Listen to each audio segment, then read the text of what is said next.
সেদিন ছিল আমাদের শেষ দেখা, চোখে চোখ রেখেও ছিল অনেক কথা না বলা। তুমি কিছু বললে না, আমিও চুপ ছিলাম, কিন্তু ভেতরে ভেতরে হৃদয়টা চিৎকার করে উঠেছিল। হয়তো তুমি ব্যস্ত ছিলে, হয়তো আমি ভাঙা হয়ে গেছিলাম সময়ের সঙ্গে, কিন্তু ওই মুহূর্তটা যেন থেমে গেছিল, শুধু তুমি আর আমি। আর শেষ দেখা, তোমার চোখে ছিল এক অদ্ভুত বিষাদ, যেন তুমি সবকিছু জানো, তবু কিছু বলো না। তুমি বুঝে গেছিলে এটাই শেষবার, আর আমি আশা নিয়ে দাঁড়িয়েছিলাম, আবার দেখা হবে ভাবছিলাম। তোমার চোখে ছিল এক অদ্ভুত বিষাদ, যেন তুমি সবকিছু জানো, তবু কিছু বলো না। তুমি বুঝে গেছিলে এটাই শেষবার, আর আমি আশা নিয়ে দাঁড়িয়েছিলাম, আবার দেখা হবে ভাবছিলাম।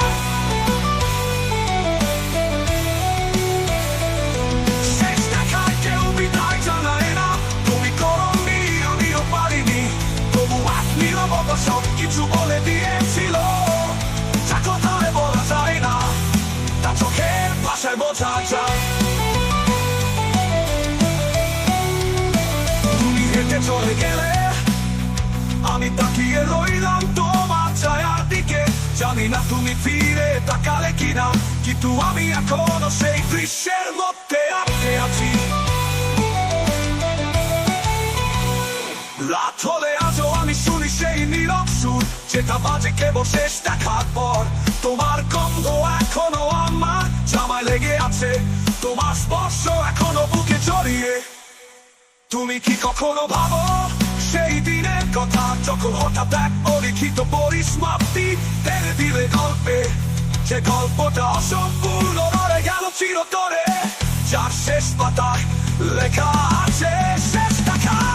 বন্ধুরা ভাবে আমি এগিয়ে গেছি, কিন্তু তারা জানে না আমি এখনো দাঁড়িয়ে আছি সেই পথের ধারে, যেখানে তুমি শেষবার ঘুরে দেখেছিলে, আর আমি শেষবার চোখ ভিজিয়ে নিয়েছিলাম।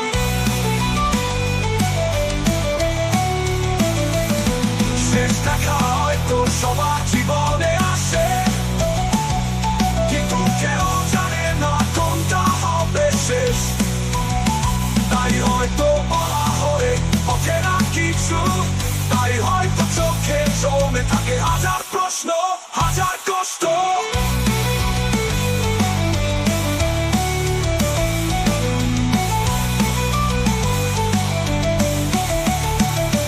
আজ স্বপ্নে দেখি তোমাকে, তুমি বলো ভালো থেকো, আর হারিয়ে যাও আমার মধ্যে। আমি উঠে বসি খেলে ভিজে, আর বুঝি শেষ দেখা ছিল আসলে শেষ, সত্যি শেষ। তোমার জন্য